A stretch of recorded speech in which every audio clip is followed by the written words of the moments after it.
Olá, pessoal, tudo bem? Eu vou continuar aqui para vocês falando um pouco sobre a atenção à saúde do idoso. Falei um pouquinho para vocês sobre a introdução, né?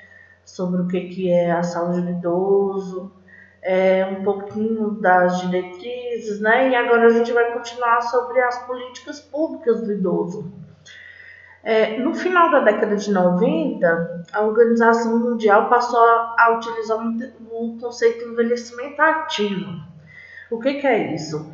É que, ao invés só de cuidar do idoso, né, aquele idoso que apresenta suas doenças, precisa de medicamento, um cuidado que pudesse fazer com que esse idoso envelhecesse saudavelmente, né? Então, que ele fosse cuidado em todos os âmbitos, holisticamente, que a gente fala, né? Como um todo.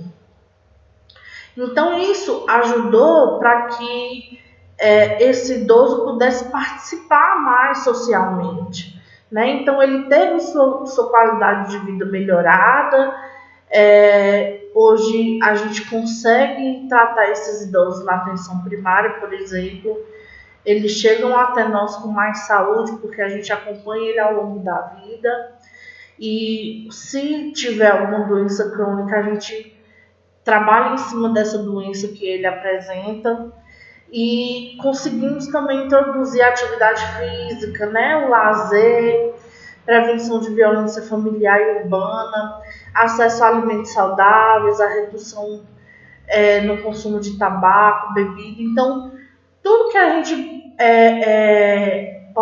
pode fazer pelo idoso foi introduzido, né, principalmente na atenção básica, na atenção primária, que é esse acompanhamento ao idoso e veio através dessas políticas públicas. E essas políticas públicas, elas só puderam ser efetivadas a partir do SUS, né? Foi em setembro de 2005 que definiu-se a agenda de compromisso pela saúde, que agrega 3 eixos. Foram 3 eixos combinados para que essa saúde do idoso fosse efetiva. Uma é o Pacto em Defesa do Sistema Único, né, de Saúde, o SUS, o Pacto em Defesa da Vida e o Pacto de Gestão. Dentro desse Pacto pela Defesa da Vida, que foram pactuadas 6 prioridades, sendo 3 delas com especial relevância em relação ao planejamento de saúde para a pessoa idosa, que é a saúde do idoso, a promoção da saúde e o fortalecimento da atenção básica. Então, isso foi de extrema importância para que a saúde do idoso fosse acompanhada mais de perto. Anteriormente, os idosos só chegavam até nós mais na atenção secundária e terciária, idosos que se acidentaram em casa, doentes crônicos e aí iam para reabilitação, com fisioterapia. Então, dificilmente esses idosos chegavam na atenção primária com portas abertas, com aferição de pressão e glicemia e acompanhamento geral dessa saúde, com grupos operativos, grupo de hipertenso, grupo de diabéticos, saúde, atividade física e alimentação. Então a gente conseguiu trazer essas pessoas e fazer com que elas tivessem espaço na sociedade e principalmente que melhorasse essa saúde. Veja bem, nessa Política Nacional de Promoção de Saúde, de 30 de março de 2006, divulgou sua implementação na Política Nacional de Promoção de Saúde. Investiu-se, né, em alimentação saudável, prática corporal e atividade física, prevenção e controle do tabagismo, redução da mortalidade em decorrência do uso abusivo de álcool e outras drogas, redução da mortalidade por acidentes de trânsito, prevenção da violência e estímulo à cultura da paz, promoção do desenvolvimento sustentável. Então, nessa política, né, nessa portaria de 687, começou-se a dar mais valor a esse idoso, né? Então, com todas essas implementações dessas políticas, o idoso ele passou a ter mais dignidade ao envelhecer. Infelizmente, hoje alguns com as políticas de hoje, perdeu-se um pouco dos direitos, porém, esse idoso ele ainda é assistido e a gente tenta, né, fazer com que esse idoso envelheça com dignidade. Um idoso que tanto já produziu para a sociedade, ele deve ser respeitar seus direitos, né? Então, essa política aí, ela veio para auxiliar na qualidade de vida dessas pessoas. Na portaria de 2528, 19 de outubro de 2006, foi quando foi definida a atenção à saúde dessa população, como porta de entrada na atenção básica, saúde da família, como principal referência à rede de serviço especializada de média e alta complexidade. Então, esse idoso, ele começou a ser assistido desde lá da atenção básica, da atenção primária, com a saúde da família, com toda a equipe. E ele também teve acesso aos serviços de média e alta complexidade. Então, por exemplo, esse idoso chega até a ASF. Lá se constata que ele é um hipertenso e diabético descontrolado. A partir disso, o médico da atenção primária passa a tratar esse idoso com medicamentos. Só que nenhum medicamento está conseguindo controlar a glicemia, né, a pressão desse idoso. Então, ele é referenciado para um especialista. Né? Aqui em Ultra, por exemplo, nós temos a CEAI de Brasília de Minas, né, um centro especializado, onde a gente encaminha hipertensos com quadros mais graves, né, e diabéticos sem controle. E lá eles são colocados dentro desse atendimento, onde vai ter o cuidado de perto, é muito bom. Porque aí vem a enfermeira, vem o médico, eles vão avaliar se existe o pé diabético, se essa pessoa perdeu a sensibilidade de algum membro, né, dos pés, dos dedos. Vai observar se já há cegueira ou não.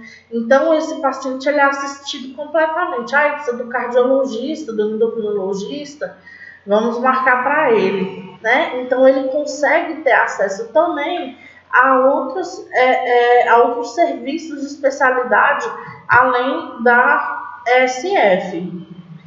E aí, gente, teve assim, o que mais contribui para as políticas públicas da saúde do idoso foi o Pacto pela Vida. O que é o Pacto pela Vida?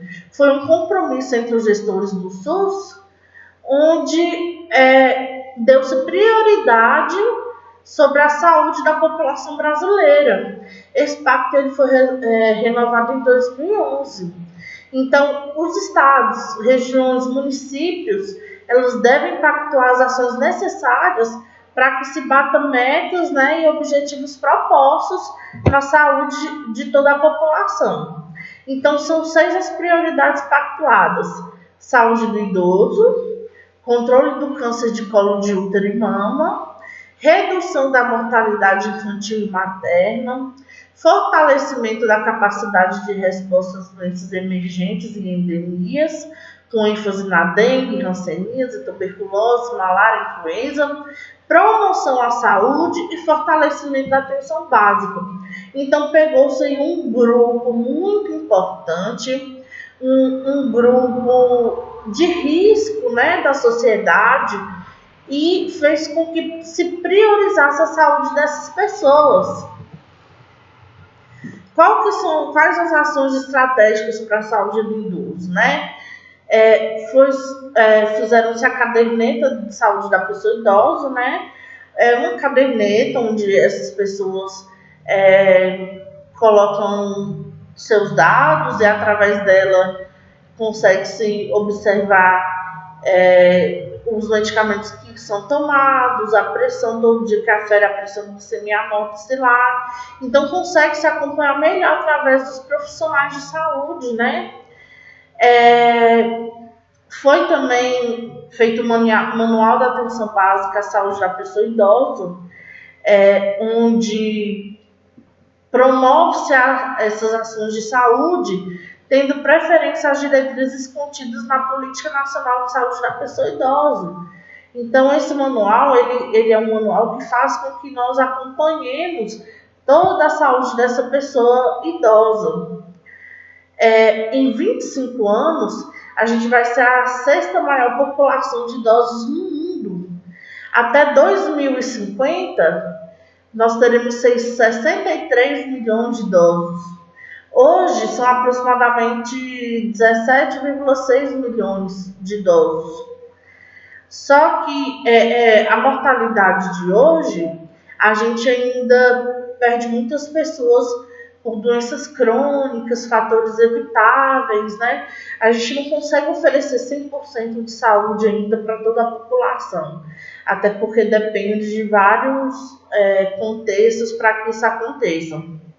Mas, em 2008, o DataSUS levantou que 37% dessas pessoas morrem por doenças cardiovasculares. Muita gente. 16,7% por neoplasias, cânceres. 3% doenças respiratórias. 7,5% doenças metabólicas. 3% causas externas, acidentes, fraturas. Então, o que acontece? Hoje em dia, gente, e nós teremos ainda um número maior de pessoas que irão morrer por doenças cardíacas, entre outros, desses que foram citados aí. Antigamente, igual o pessoal fala assim, engraçado, na época do meu avô, por exemplo, ele tomava café com um prato deste tamanho, de farofa, de tocinho, tudo mais de gordo. E antigamente não tinha essas doenças, não morria-se dessa forma que morre-se hoje. O que acontecia é que essas pessoas na época que comiam esse pratão era justamente para se manter, porque ao longo da manhã pegava muito pesado nas atividades agropecuárias. Então mexia com plantação, com criação de gado, né, de animais da roça, plantava-se, colhia-se. Então, o gasto energético era muito grande. E hoje não. Hoje, antigamente, não se tinha tanto alimento rico em sódio como é hoje. E hoje não, cara. Hoje você tem acesso a alimentos que são industrializados, que são riquíssimos em sódio, em gordura, né, gordura trans, carboidratos. Então, assim, a gente consome hoje bombas de caloria e muitas vezes que são velados, né? O sódio nesses alimentos é muito grande e a gente às vezes nem fica sabendo, porque não é muito de ler embalagem de alimento. Quando lê, algumas pessoas não sabem bem, mas como que é o consumo diário, como deve ser. Então isso tudo contribui para que hoje nós tivéssemos grande parte da população obesa, hipertensa, diabética, crônica, de alguma forma. Essa política, ela tem como prioridade, né, como objetivo, promover um envelhecimento ativo e saudável, né, um envelhecimento bem-sucedido, estruturar a atenção integrada à saúde da pessoa idosa, fortalecer a participação social, monitorar o processo de envelhecimento, identificar os fatores de risco de doenças e agravos, envolver a família e a comunidade no processo do cuidado, promover a formação e educação permanente para os profissionais de saúde que trabalham com idosos no SUS, e identificar e promover os fatores de proteção e recuperação da saúde. Então, tenta-se trabalhar em todos os aspectos de saúde desse idoso. Para isso, a gente precisa ter uma avaliação de saúde do idoso, né, que é muito abrangente. Vocês lembram que eu falei lá sobre a questão que saúde não é somente a ausência da doença? Isso inclui muito na saúde do idoso, né? Porque ele muitas vezes, quanto mais a idade avança, mais ele perde a independência e a autonomia, né? Ele passa a ser mais dependente de seus familiares, apresenta algumas doenças crônicas. Esse paciente, ele às vezes se torna uma pessoa triste, depressiva.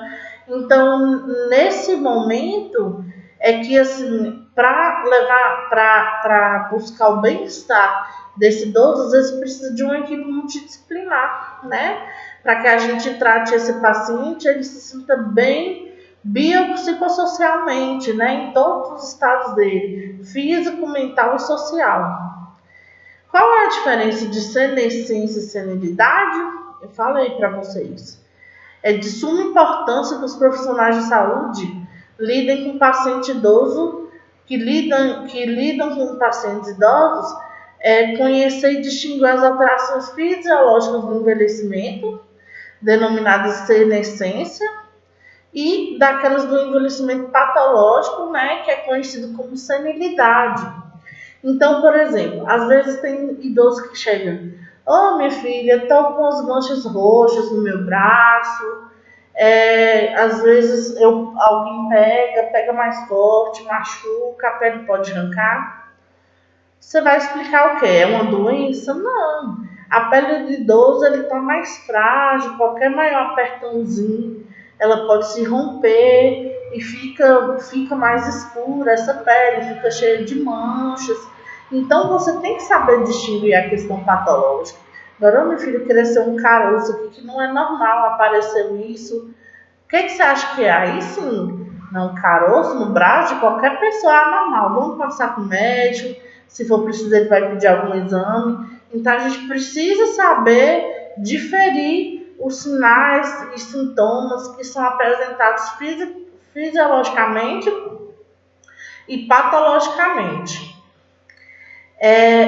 E, gente, o idoso, ao passar do tempo, por exemplo, na minha casa, a gente cuidou do meu avô, né? Antes dele falecer. E a gente via muito a questão da frustração que ele tinha. Por quê? Ele tinha mal de Parkinson, né? Era um homem muito inteligente, gostava de ler, de assistir TV. Porém, o corpo foi se danificando ao longo da vida. Já mais para o final, ele não tinha controle sobre o seu corpo, então a gente tinha que levantar, deitar, trocar de roupa, levar ao banheiro, limpar, dar água, fazer tudo. E a gente via que ele ficava extremamente frustrado e envergonhado de ter que a gente fazer tudo isso. Então esse idoso diminui-se a mobilidade dele ao longo da vida e a gente tem que estar sempre disponível para estar ajudando. Ele não vai conseguir mais fazer as atividades diárias dele, ele não vai conseguir manter independência. Então, tudo isso a gente tem que estar firme ali do lado. Meu avô, por exemplo, ele era diácono da igreja e ele amava escrever pedidos de missa, né, para os familiares que já morreram, que estavam vivos. Então, ele fazia uma folha frente e verso, escrita à mão, e pedia para eu ir pagar na igreja, né, para fazer o pedido. Chegou um momento que a capacidade de mobilidade dele, né, de pegar na caneta sem tremer, foi ficando perdida. Então ele ficava muito, muito frustrado, né? E nessa hora a gente tem que ter paciência, não, é assim mesmo e tal, porque de repente a pessoa começa a ficar depressiva. Tudo que ela fazia antes sozinha, agora ela tem que ter um cuidado, né? Essa independência, ela passa a não existir, né? Então a pessoa, se ela não tiver auxílio de outras pessoas, ela não faz nada, né? E aí vem a dependência de realizar qualquer atividade com alguém do lado, né? Ela só consegue realizar se tiver auxílio. E ela pode, essa dependência ela pode ser definida como grau moderado ou avançado, onde um idoso, por exemplo, precisa de ajuda só para se deslocar, né? Ou se ele precisa em todos os momentos da vida dele. Esse idoso também, ele perde a capacidade de autonomia, que é o direito, né, de poder eleger por si próprio as regras e condutas do que ele quer fazer. Então, assim, ele passa a não ter mais o direito de decidir por si só as coisas ao longo de sua vida, né?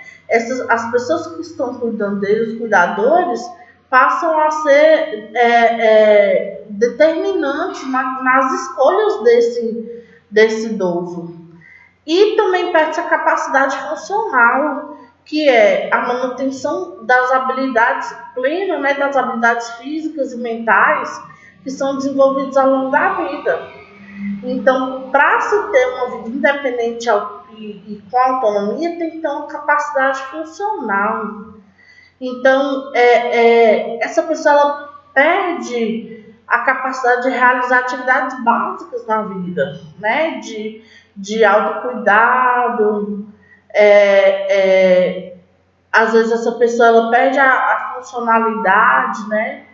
Então, como eu falei, é muito frustrante para essas pessoas. O envelhecimento, gente, ele não tem uma regra a se seguir. Ele não é uniforme. Então, não tem como você enxergar o modo de que você vai envelhecer. Né? Algumas pessoas vão envelhecer saudavelmente, outras não. Então, quando a gente fala sobre saúde do idoso, a gente está falando de tratar o idoso de forma completa. Né? Ele tem que ser tratado de forma holística. Essa avaliação que tem que ser feita no idoso tem que contemplar todas as dimensões envolvidas no processo de saúde e doença. Né? Então, deve ser multidimensional. E quando a gente fala de planos de cuidado, a gente fala principalmente sobre esse diagnóstico global, né? Esse diagnóstico funcional global, onde você vai envolver o idoso em todos os âmbitos da vida dele. Quando a gente fala com idoso, a gente tem que ser muito específico.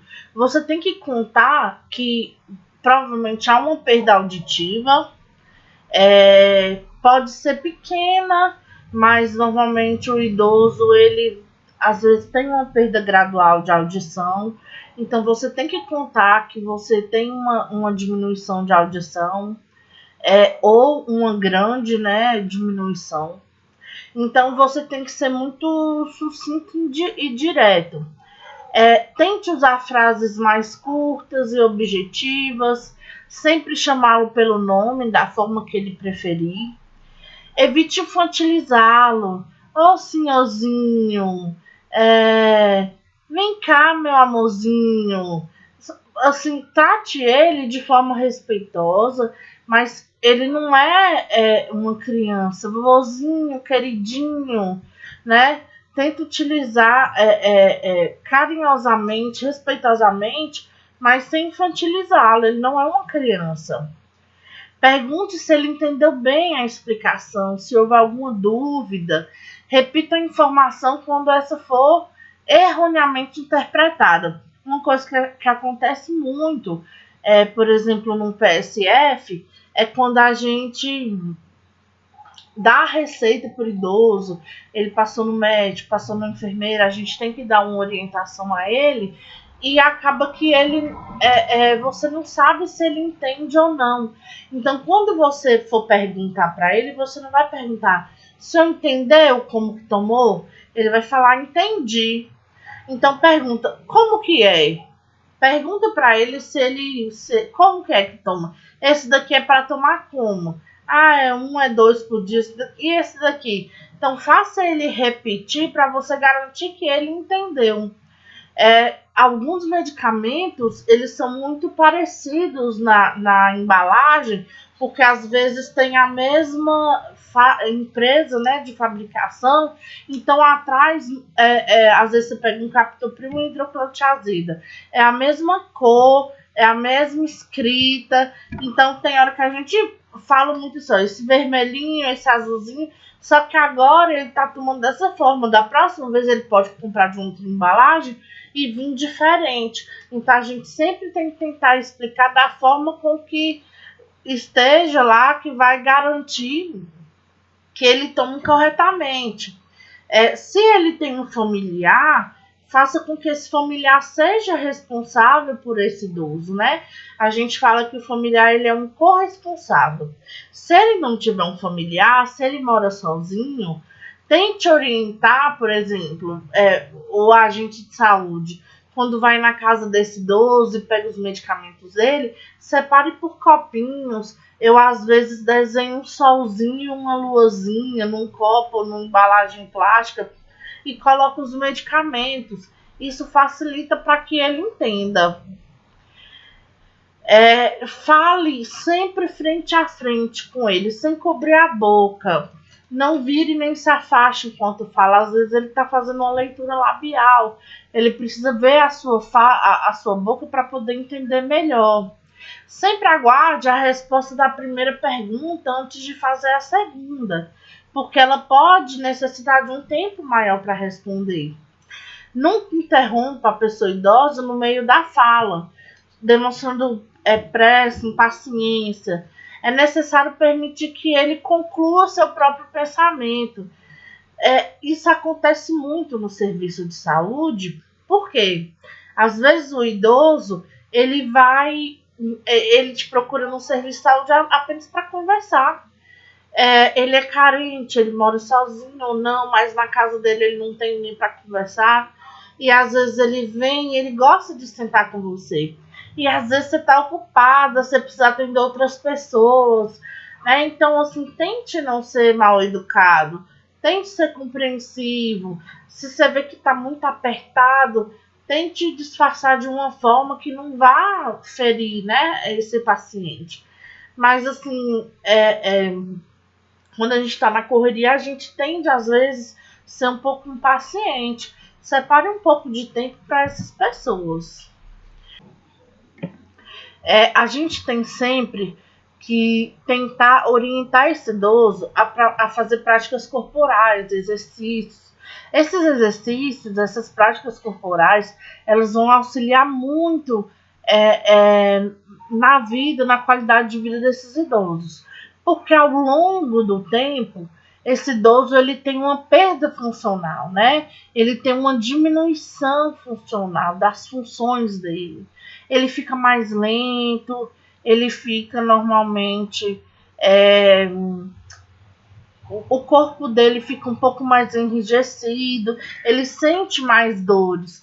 Então, essas práticas corporais, ela vai ajudar no melhor funcionamento corporal, diminui as perdas funcionais e favorece a preservação da independência. Uma coisa que o idoso sente muito é a diminuição dessa independência. Então, a gente tem que garantir que esse idoso, ele tenha dependência nos afazeres domésticos de casa dele.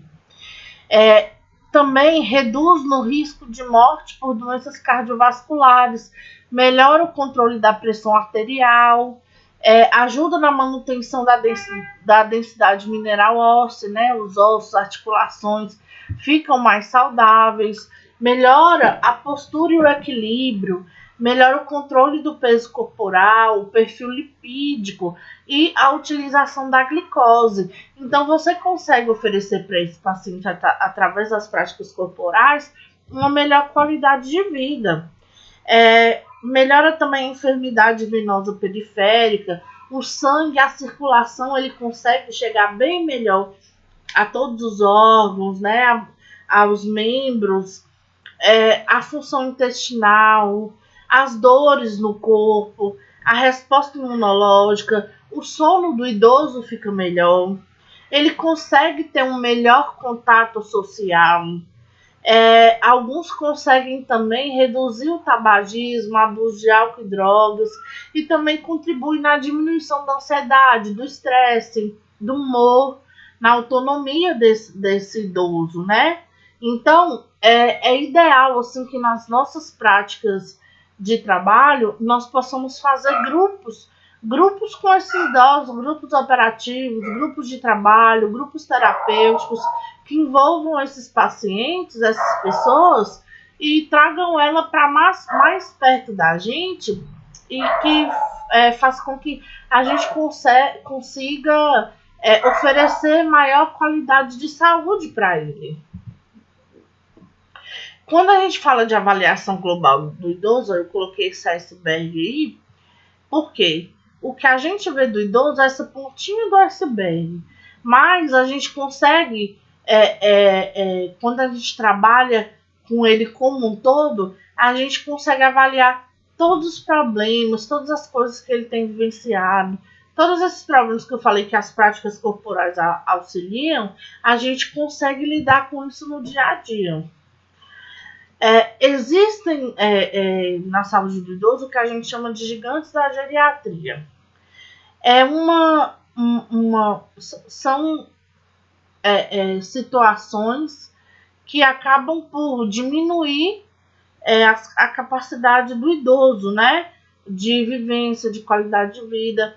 Então, esses gigantes da geriatria é tudo que ao longo do tempo vai diminuindo, ficando pior, falando de saúde em relação ao idoso. Quais são eles? É a incapacidade cognitiva, alguns têm doenças, por exemplo, Alzheimer e Parkinson, que tiram que fazem cair um pouco essa cognição, ou então a própria demência, né, que às vezes vem ao longo da idade, a instabilidade postural, a imobilidade, incontinência esfinteriana. Alguns pacientes eles têm incontinência urinária ou fecal, a iatrogenia, né, que são causas aí que às vezes desconhecidas aparecem nesse idoso, incapacidade comunicativa, insuficiência familiar. Então, tudo isso contribui para que a vida do idoso seja pior, que caia a qualidade de vida desse idoso. Então, assim, quando a gente vai tratar o idoso, a gente já tem que esperar encontrar essas características e tratar delas. Então, assim, quando a gente fala desses gigantes, eles podem vir através de várias doenças. Demência, depressão, diabetes, hipertensão, doença arterial, insuficiência cardíaca, acidente vascular encefálico, né, fibrilação atrial, subnutrição, osteoartrite, osteoporose, pneumonia, influenza, úlcera por pressão, né, pacientes que ficam acamados aí durante um longo tempo, quedas e instabilidades posturais, incontinência urinária, déficit visual, déficit auditivo, dor crônica, continuidade do cuidado, estratégias de prevenção, né? A gente tem que sempre, quando a gente vai atuar ao que diz respeito ao idoso, a gente tem que vir sempre tratando esse idoso, fazendo planejamento em cima de todas essas doenças. Então, você vai garantir que o cuidado dele seja continuado. Você tem que fazer estratégias de prevenção, sempre cuidando dos medicamentos, né? Cuidado hospitalar e paliativo também. Alguns têm alguns problemas de saúde, infelizmente, que já são crônicos e que você não pode mais oferecer a cura, então você faz apenas o tratamento paliativo. Tem também a questão da DPOC, câncer coloretal, câncer de mama, distúrbios de sono, hiperplasia prostática benigna, que acontece na maioria dos idosos. Então, o idoso demanda da gente um cuidado, um planejamento de saúde muito detalhado. A gente precisa fazer o cuidado desse idoso em todos os âmbitos, como eu falei, né? Dentro da casa dele, você tem que ver o que oferece perigo, né? Normalmente a gente orienta para essa família sempre tá cuidando da mobilidade desse paciente, tá evitando escadas, né? Tá dando prioridades para rampas com grades. Dentro do banheiro, você garantir que esse paciente, que esse idoso, ele tenha grades, né, para que não escorregue e caia. Grande parte das mortes desses pacientes são por quedas, né? Quedas da própria altura, com fratura de fêmur, que complica. Então, assim, tudo que a gente vai, o que diz respeito ao idoso, a gente tem que ter esse cuidado, porque pode ter esse efeito cascata. Por exemplo, uma pessoa idosa que é portadora de doença pulmonar obstrutiva crônica, que é o DPLC, pode, após um quadro gripal, desenvolver insuficiência respiratória. Então, essas doenças, normalmente, elas vêm concomitantes, ou então, uma após a outra, uma desenvolve por conta da outra. Então, uma pessoa idosa, muito comunicativa, que de repente fica quieta, conversa menos, né? Começa a apresentar confusão mental. Nesse caso, é importante avaliar a presença de infecções, doenças degenerativas, né? Mal de Parkinson, mal de Alzheimer, até doenças emocionais, ele pode ter uma depressão, né? Então, sempre uma doença pode desencadear a outra. Um idoso com osteoartrose que apresenta dor tende a reduzir sua participação em atividades externas da residência. Isso pode causar um maior isolamento, que com o passar do tempo pode levar a desenvolver um quadro depressivo. Agora mesmo, eu perdi um senhor idoso e foi muito por conta disso. Ele já tinha idade bem avançada, mas era um senhor forte. E incrível que por conta do corona, que ele não pôde ir mais à igreja, ele gostava de sair na rua e andar, ele começou a ficar muito depressivo. Então a gente fazia visitas domiciliares, ele foi medicado com antidepressivos, mas mesmo assim ele foi definhando aos poucos, até que chegou ao óbito. Então, assim, esses idosos, eles tendem a ter essas doenças emocionais, né? Sofrimentos emocionais, doenças como depressão, né? Quadros mais depressivos, principalmente quando diz respeito à independência deles. Eu me recordo que o meu avô, quando ele chegou a um ponto, ele tinha mal de Parkinson, ele era extremamente inteligente, a cabeça dele era muito boa, só que o corpo começou a não acompanhar.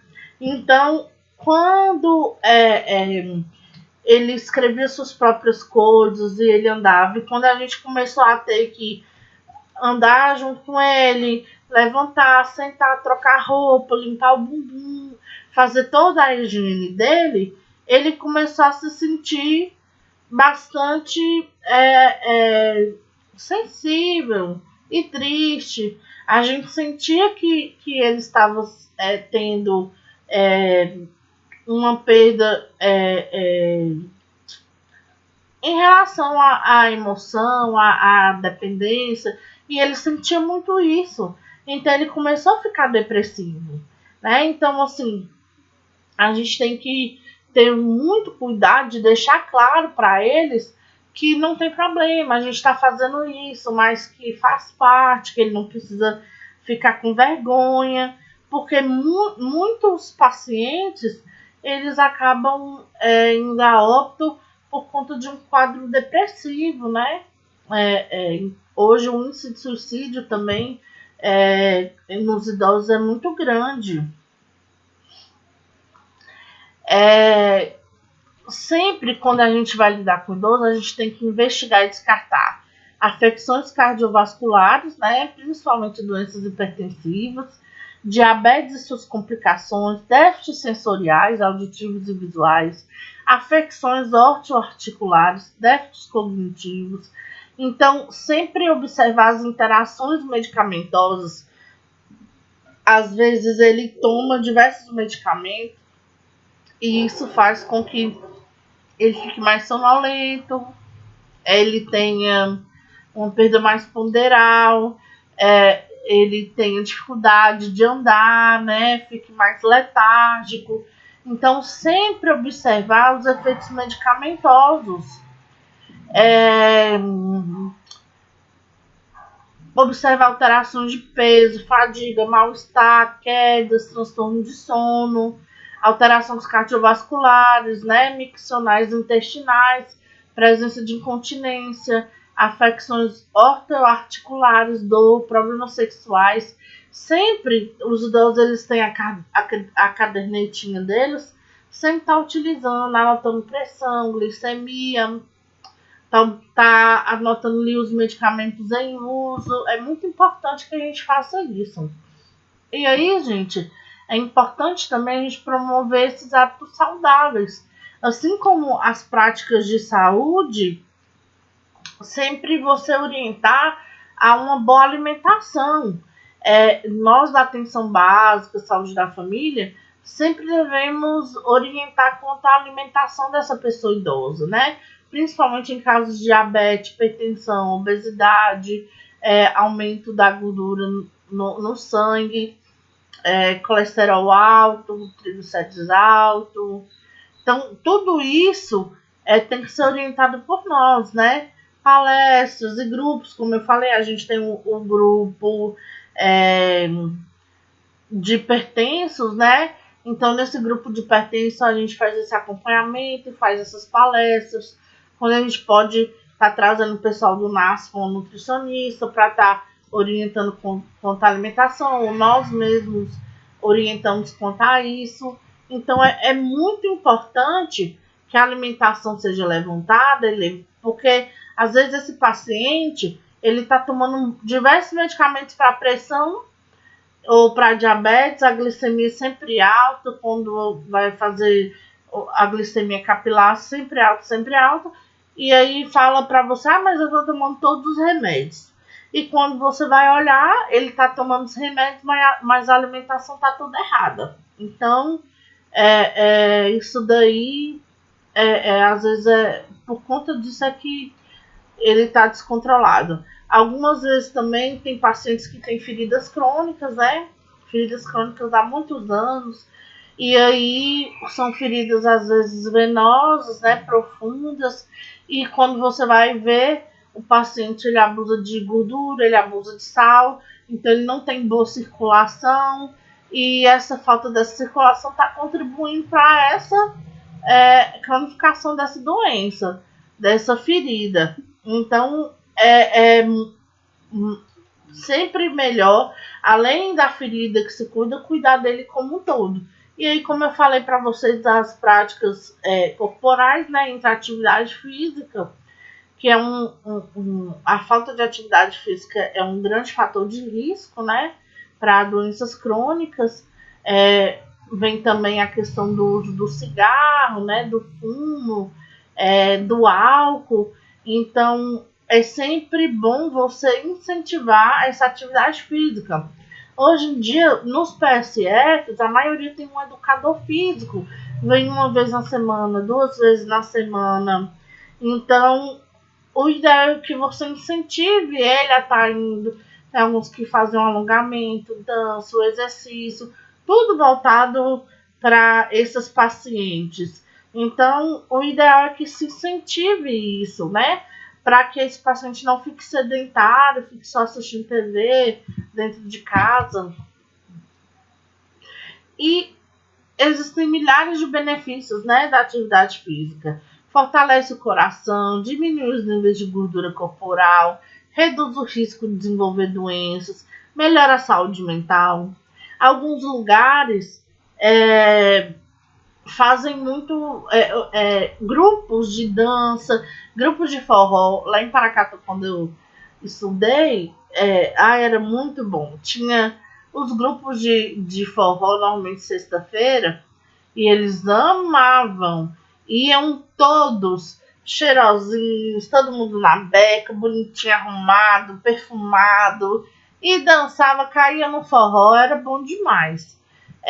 Eu já tentei assim fazer, infelizmente eu trabalho na zona rural, e aí eu não fico só numa comunidade, então para mim é mais difícil desenvolver alguns projetos como esse que eu sempre quis fazer. mas é algo muito bom que você consegue trazer esses idosos, e os que não fazem atividade física, pelo menos encontram na dança esse lazer. A acuidade visual, gente, assim, muitos idosos, a maioria tem essa perda de visão, né? E essa perda de visão, ela, que normalmente é gradual, piora muito a qualidade desse idoso, a qualidade de vida. Por quê? Interfere justamente nessa dependência que ele tem. Então, muitos sentem demais, porque não conseguem mais ler. Alguns gostam de ler a Bíblia, ler um jornal, assistir uma TV, que às vezes é a única coisa que resta para eles fazerem. Então, eles têm essa piora de visão, que traz a um quadro, né, mais depressivo, ou então um quadro de dependência a outras pessoas. Por quê? Essa acuidade visual, ela diminui ao longo do tempo, é uma alteração fisiológica, né?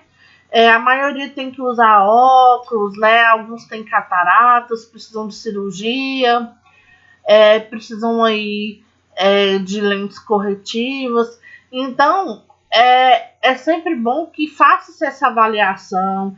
Pergunte a esse idoso se ele sente dificuldade de ler, de assistir TV, dirigir ou fazer qualquer atividade da vida cotidiana. Aqueles que responderem que sim, devem ser avaliados com o uso do cartão de Jag. O que é esse cartão? É o que a gente, quem já foi em oculista e em oftalmologista, é o que é feito lá, né? Que é colocado uma distância, né, de 35 centímetros da pessoa idosa.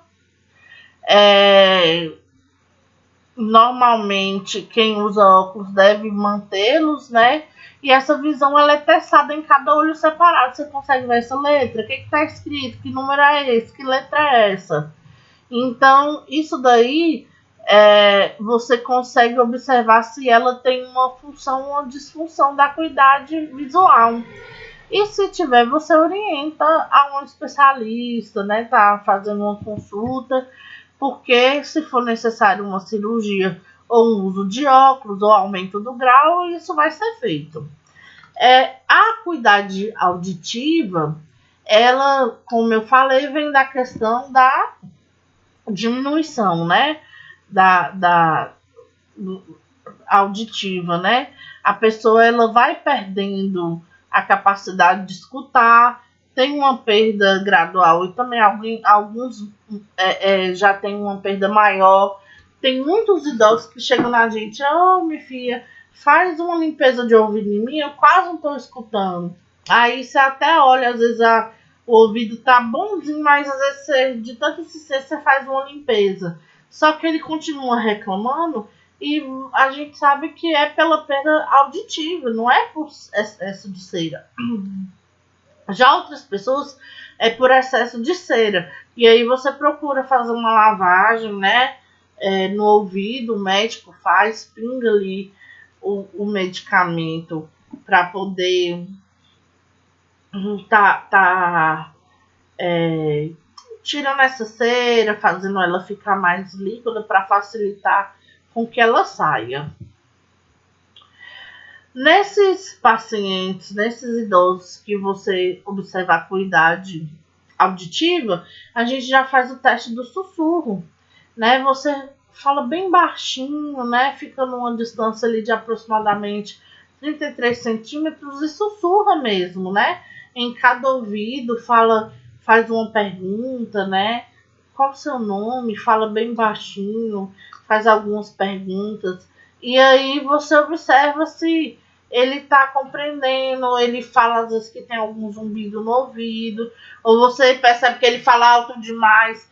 Pessoas que falam alto demais, gente, você pode desconfiar de uma perda auditiva. Essas pessoas, às vezes, elas não estão se ouvindo falar alto, tanto jovens quanto novos, quanto idosos. E aí, gente, eu coloquei aqui para vocês as atribuições dos profissionais da atenção básica no atendimento à saúde da pessoa idosa. Então, quais são essas atribuições? Olha só, os que são comuns a todos os profissionais é planejar, programar e realizar as ações que envolvem a atenção à saúde da pessoa idosa, com sua área de abrangência, conforme a orientação do caderno da pessoa idosa. Identificar e acompanhar pessoas idosas frágeis em processo de fragilização, alimentar e analisar dados, né, no sistema de informação de saúde. Cada um tem um.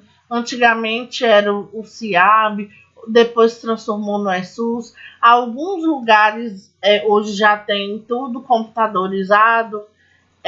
Conhecer os hábitos de vida, valores culturais, éticos e religiosos das pessoas idosas, de sua família e comunidade. É preciso respeitar.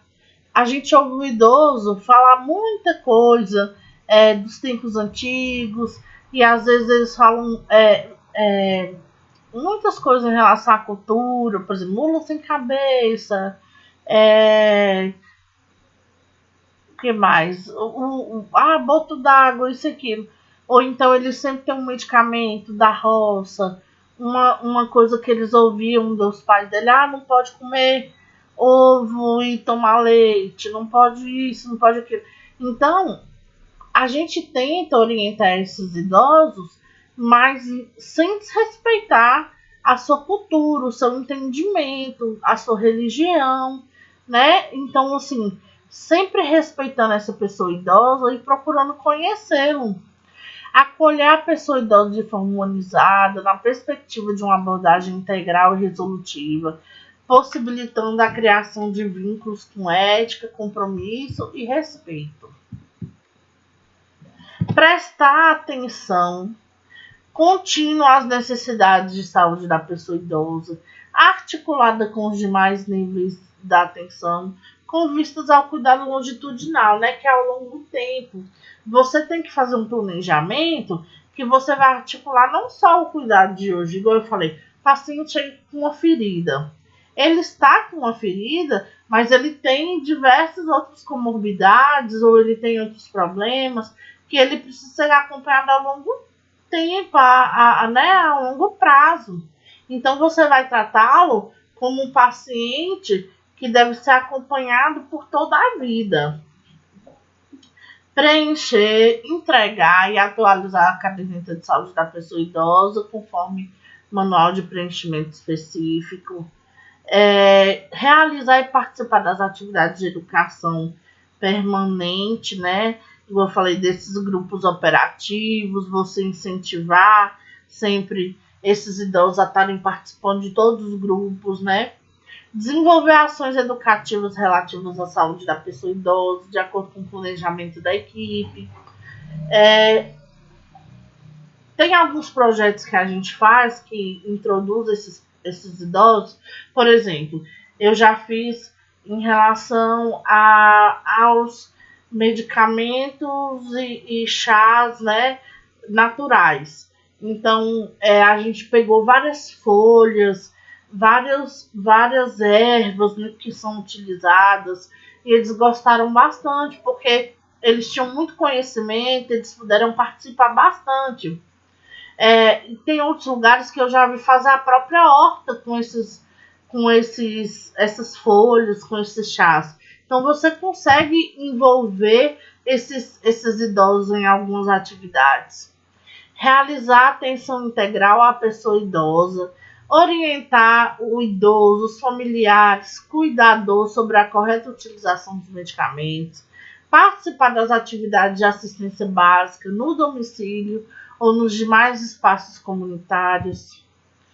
E aí, nós, como profissionais da saúde, a gente aqui está na vivência diária desse idoso. E quando a gente está na vivência diária desse idoso, você consegue compreender ele como um todo, ver as dificuldades, ver as facilidades da vida dele, você consegue observar as coisas que ele gosta ou não de fazer, os problemas de saúde. E quando a gente fala da pessoa idosa, do cuidar da pessoa idosa, a gente tem que lembrar do estatuto, né, do idoso, que é o direito da pessoa idosa, os direitos da pessoa idosa. Esses direitos, por que tem que ser conhecidos? tem que ser conhecidos por nós profissionais, tem que ser conhecido por esses pacientes para que eles possam usufruir desses direitos, né? Eles precisam saber quando lutar, quando chamar a polícia para que seja garantido algum direito dele.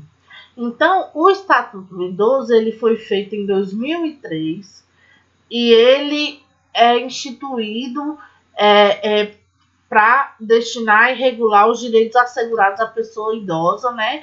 Que é considerado superior a 60 anos. Então, o que tem gente chegar a vacina de influenza são para idosos. Eu tenho 59 anos. Eu faço mês que vem 60, eu entro? Não, você ainda não entra, é a partir dos 60 anos, né? Então, assim, a gente tem que saber essa idade e garantir esse direito a partir dessa idade. Eu coloquei aqui, gente, alguns artigos, os principais, só para vocês estarem cientes, né? De tudo que, de alguns direitos, né? E garantir que esses direitos sejam realizados. Por exemplo, no artigo 2, fala que o idoso goza de todos os direitos fundamentais inerentes à pessoa humana, sem prejuízo de proteção integral de que trata essa lei.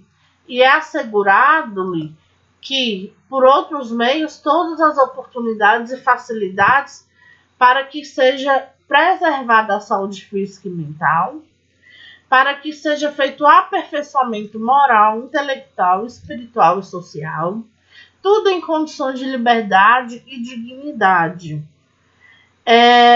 Então, esse direito, ele tem que ter esse idoso, ele tem que ter uma autonomia e ele tem que ser garantido que ele vai ter uma vida digna e com esses direitos garantidos, com liberdade, né, para que ele possa fazer tudo no seu dia a dia.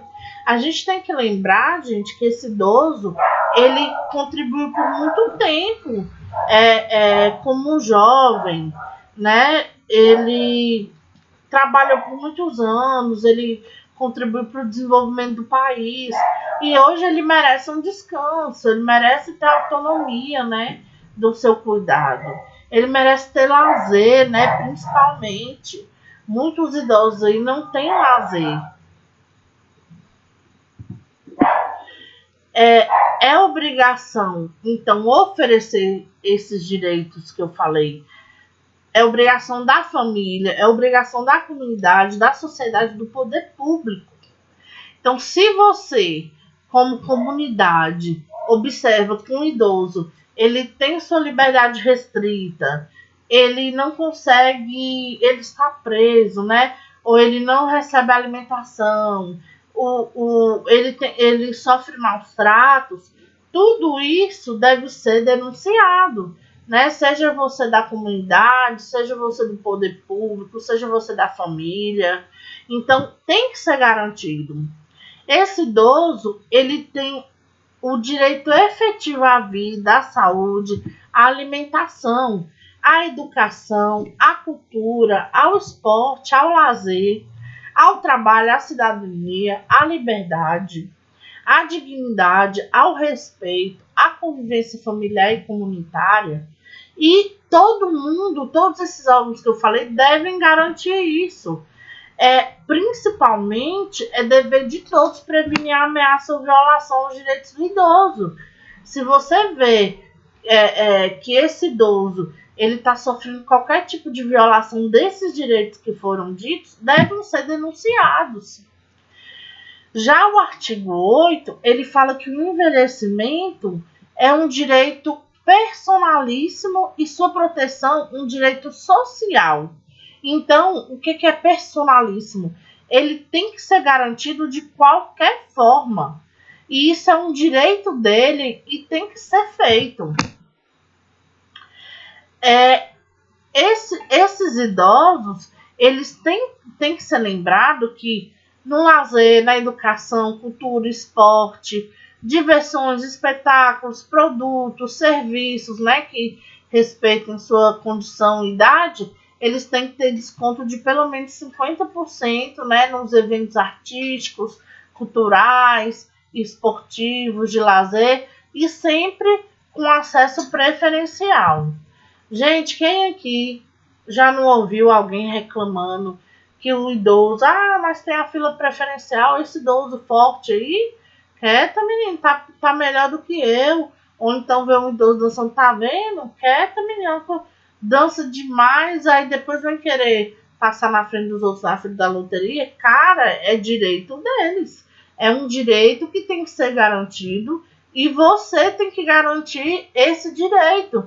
Então, você entrou ali na fila preferencial porque não tinha ninguém, mas um idoso apareceu, ceda o seu lugar porque é direito dele a prioridade. Você está no banco de ônibus, no lugar preferencial, entrou um idoso, ceda o seu local no ônibus, né? Então tudo isso tem que ser garantido a ele, é para ele. E isso, gente, não foi do dia para a noite que eles conseguiram, e isso, infelizmente, não é respeitado por todas as pessoas. Esses idosos, deve ser garantida a eles a preservação da memória, identidade cultural, né? Sempre com espaços e horários especiais em meio de comunicação, com finalidade informativa, educativa, artística e cultural, né? No processo de envelhecimento. Com a universidade aberta, deve-se garantir materiais adequados que facilitem a leitura. Deve-se oferecer moradia digna, né, gente? Sempre no seio da família natural. Ou, se não houver família, sempre com a família substituta. Mesmo desacompanhado de seus familiares, quando assim ele desejar, ou em instituições públicas e privadas, mas tem que ser garantida que ele tenha uma moradia, né, confortável. Em caso de entidade de longa permanência, asilos, né, casas de lar, se eles foram abandonados ou tiver carência de recurso ou inexistência de grupo familiar, tem que ser garantido que eles tenham esses lares, né? Ou sejam temporários ou não, mas que seja garantida essa moradia em entidade de longas permanências. Ter prioridade na aquisição de moradias populares em programas habitacionais públicos, né? Tem que ter uma reserva de 3% nas unidades. Garantir a acessibilidade com eliminação de barreiras arquitetônicas e urbanísticas. Então, nas calçadas, tem que dar prioridade, né, para o idoso, e sempre calçadas bem feitas, sem pedras, né, sem entulhos que vão prejudicar o acesso desses idosos. Sempre orientar esses idosos quanto aos critérios de financiamento compatíveis com os rendimentos de aposentadoria e pensão. Hoje em dia tem muitos bancos que mexem com isso, né? E a gratuidade de transporte coletivo público, né, a partir dos 65 anos. Basta apresentar qualquer documento pessoal que prova a idade, e aí esse idoso ele pode adentrar gratuitamente. Entre 60 e 65 anos, fica a critério da legislação municipal determinar se esses idosos vão ter gratuidade nos transportes. Sempre tem que ter uma reserva de 10% dos assentos nos veículos de transporte coletivo com a devida identificação. E os transportes interestaduais têm que ter 2 vagas gratuitas por veículo para idosos com renda igual ou inferior a 2 salários mínimos. Caso haja vagas gratuitas, o idoso ele tem direito a um desconto de 50% no mínimo no valor da passagem, né? Isso se ele tiver renda igual ou inferior aos 2 salários mínimos. Sempre tem uma reserva de 5% do total de vagas em estacionamentos públicos e privados, né, de forma confortável, e prioridade no embarque de transportes coletivos. Já, gente, o que diz respeito aos alimentos, né? Esses alimentos eles serão prestados ao idoso de forma da lei civil. Se o idoso ou seus familiares não possuírem condições econômicas de prover o seu sustento, o poder público é que tem que prover isso através da assistência social. É assegurada a atenção integral à saúde do idoso pelo SUS, através do SUS, garantindo o acesso universal e igualitário, em conjunto articulado e contínuo das ações e serviços para a prevenção, promoção e proteção, recuperação da saúde, incluindo a atenção especial às doenças que afetam preferencialmente os idosos. Então, é garantido esse serviço que eu falei para vocês, de atenção integral à saúde do idoso. O idoso internado ou em observação é assegurado o direito a acompanhante, devendo o órgão de saúde proporcionar as condições adequadas para sua permanência em tempo integral, segundo o critério médico. Então, esse idoso, ele tem que ter acompanhante, né? Alguns idosos sem acompanhantes recebem pessoas que possam estar fazendo esse acompanhamento, mas de preferência o ideal é que ele tenha o acompanhante como familiar, né? Sempre, seja ele de primeiro grau ou mais afastado, ou então uma pessoa da comunidade mesmo que possa acompanhar, né? Então, gente, o ideal é que esses direitos eles sejam garantidos a essa pessoa idosa de qualquer forma. Não há essa de você escolher ou não se será oferecido qualquer direito que for dito aqui, a questão da alimentação mesmo. Quando você não consegue, igual, a aposentadoria igual foi feita a pergunta, o cuidador ele tem direito, o cuidador familiar ele tem direito a alguma coisa. Essa aposentadoria do idoso é justamente para garantir para ele que ele tenha uma vida confortável, de medicamentos, de alimentos. Então, essa pessoa ela tem que ter essa vida com todos esses direitos garantidos. A partir do momento que o dinheiro não é suficiente, se o gasto desse idoso medicamentoso ou não sobra a questão alimentar, você deve entrar em contato com o assistente social do seu município para poder ver o que ela pode estar fazendo, ou ele pode estar fazendo, para ajudar essa família, ajudar esse idoso. Mas o estatuto do idoso, ele veio para garantir mesmo que tudo seja feito. E se você, como eu falei, como comunidade, familiar, sociedade, observar que não está sendo feito, não está sendo assegurado esses direitos, você deve denunciar. O que a gente mais vê aí é familiar comendo a aposentadoria do idoso, deixando ele com uma mão na frente e outra atrás, deixando ele com dificuldade de alimentação, de vestimenta, ou acamados que ficam horas sem receber limpeza, troca de roupa, né, ou higiene correta. Então, tudo isso, nós como profissionais, como sociedade, como familiar, temos que garantir que seja assegurado esses direitos. Eu já chamei assistente social, eu já fiz a denúncia para a CRAS, para a CREA, de idosos abandonados, de idosos que sofrem maus tratos, né? Então, de pessoas que pegam a aposentadoria, a gente tem que fazer esse papel, porque lembre-se que um dia você será idoso, seus pais, seus avós precisam da garantia desses direitos para que tenha um conforto e dignidade ao envelhecer.